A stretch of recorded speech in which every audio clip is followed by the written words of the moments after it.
Om Swastiastu. Halo, perkenalkan nama saya Loh Ade Angguning Tias Maharani dari kelas 11 IPA 8, nomor absen 29. Akan menjelaskan mengenai alat indera. Ada dua hal yang akan saya bahas terkait dengan alat indera, yaitu indera peraba dan perasa atau kulit, serta indera pendengar atau telinga. Nah, yang pertama itu ada indera peraba dan perasa, yaitu kulit. Berikut ini fungsi-fungsi dari kulit. Yang pertama, kulit berfungsi sebagai indera peraba atau mekanoreseptor atau tangoreseptor. Yang kedua, kulit berfungsi sebagai tempat penyimpanan kelebihan lemak sehingga kulit dapat mengukur suhu tubuh. Yang ketiga, sebagai pelindung tubuh dari kotoran atau bakteri. Dan yang terakhir, kulit berfungsi sebagai pelindung bagi daging serta rangka manusia.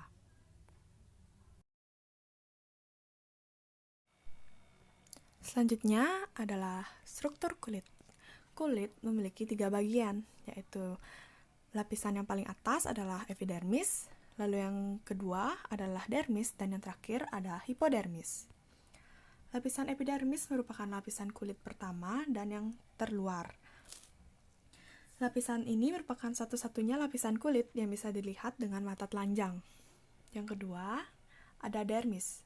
Dermis adalah lapisan kedua setelah epidermis, yang berfungsi sebagai pelindung dalam tubuh.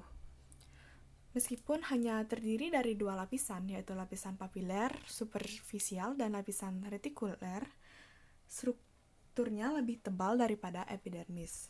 Yang terakhir adalah lapisan hipodermis, yang merupakan lapisan kulit yang paling terdalam. Lapisan ini juga mengandung lemak yang paling banyak untuk melindungi tubuh serta membantu tubuh untuk menyesuaikan diri dengan suhu luar. Dan hipodermis juga berperan sebagai pengikat kulit ke otot dan berbagai jaringan yang ada di bawahnya. Kulit sebagai indera peraba dan perasa memiliki reseptor-reseptor.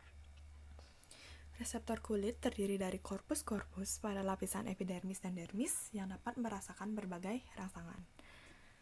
Dilihat pada gambar, yang nomor pertama itu ada reseptor ujung bebas yang terletak pada lapisan epidermis yang berfungsi untuk merasakan sakit atau nyeri. Yang kedua ada reseptor ujung rambut yang terletak di sekitar folikel rambut, merasakan gerakan rambut.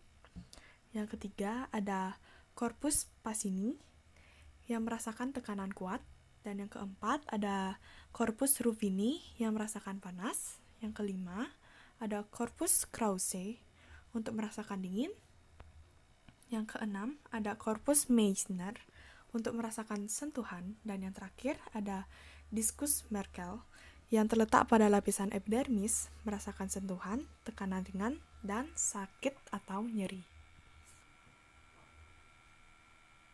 Cara kerja indera peraba dan perasa.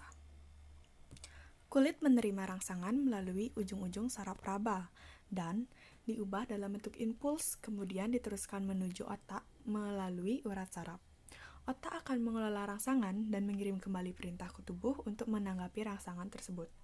Seperti yang bisa kita lihat dari gambar, ada kucing yang dielus oleh tangan.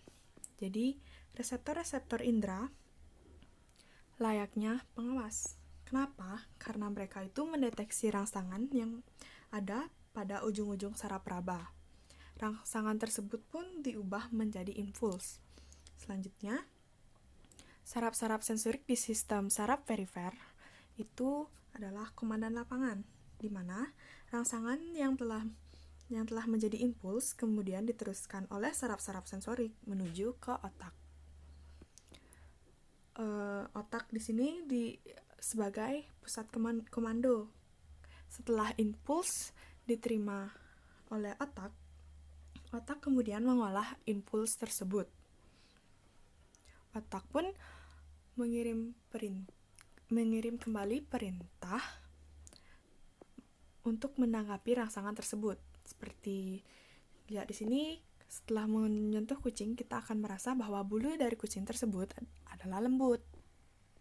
Selanjutnya, saya akan membahas mengenai indera pendengar, yaitu telinga. Nah, telinga ini berfungsi sebagai indera pendengaran atau phonoreseptor dan pendeteksi keseimbangan atau equilibrium. Struktur telinga itu ada 3, telinga bagian luar, telinga bagian tengah, dan telinga bagian dalam. Telinga bagian luar terdiri dari daun telinga dan liang telinga yang berfungsi membantu mengkonsentrasikan gelombang suara. Pada telinga bagian tengah, ada membran timpani atau selaput gendang yang berfungsi untuk menerima gelombang bunyi.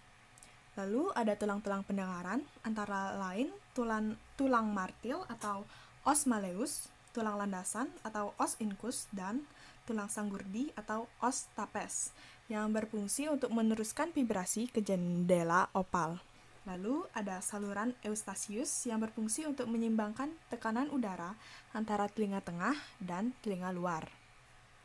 Selanjutnya pada telinga dalam terdiri dari berikut ini. Yang pertama ada jendela opal yang berfungsi sebagai penghubung telinga tengah dan telinga dalam.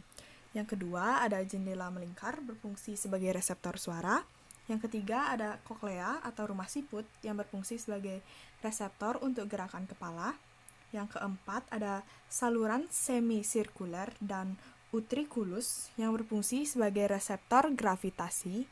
Yang kelima ada membran basiler berfungsi untuk meneruskan vibrasi. Yang keenam ada organ korti berfungsi sebagai tempat terdapatnya sel reseptor suara berbentuk rambut. Dan yang terakhir ada membran tektorial berfungsi untuk meneruskan vibrasi ke organ korti.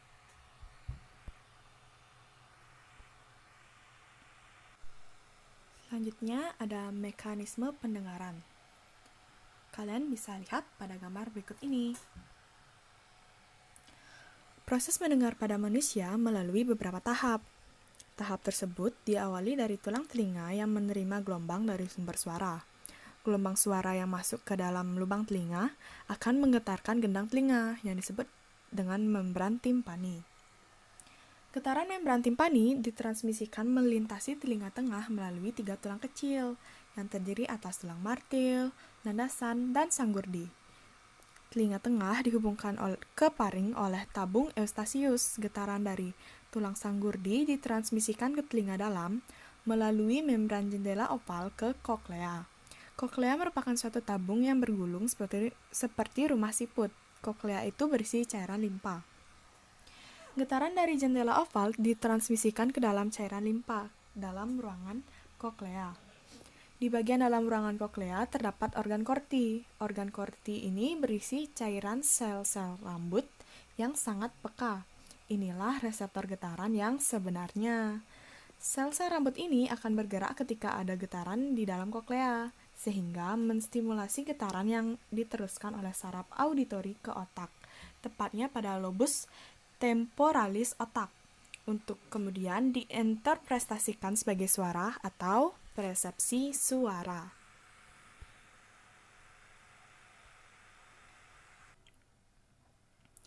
Telinga sebagai alat mendengar juga berfungsi sebagai alat keseimbangan, yaitu alat deteksi tubuh yang berhubungan dengan gravitasi dan gerak tubuh. Alat keseimbangan ini terdiri dari beberapa bagian berikut. Yang pertama itu ada kupula pada kanal semisirkuler. Terdapat sel-sel rambut yang peka terhadap gerakan memutar kepala. Arah gerakan kupula itu berlawanan dengan arah gerakan kepala. Yang kedua ada makula pada vestibula. Terdapat batu otolit dan sel-sel rambut yang peka terhadap gerakan vertikal kepala berdasarkan gaya gravitasi. Nah, itulah tadi penjelasan saya mengenai alat indera, yaitu indera pendengaran dan indera peraba dan perasa. Bila ada kesalahan kata, saya mengucapkan maaf sebesar-besarnya dan terima kasih karena telah menonton video ini. Saya tutup dengan Paramasanti. Om Santi, Santi, Santi, Om.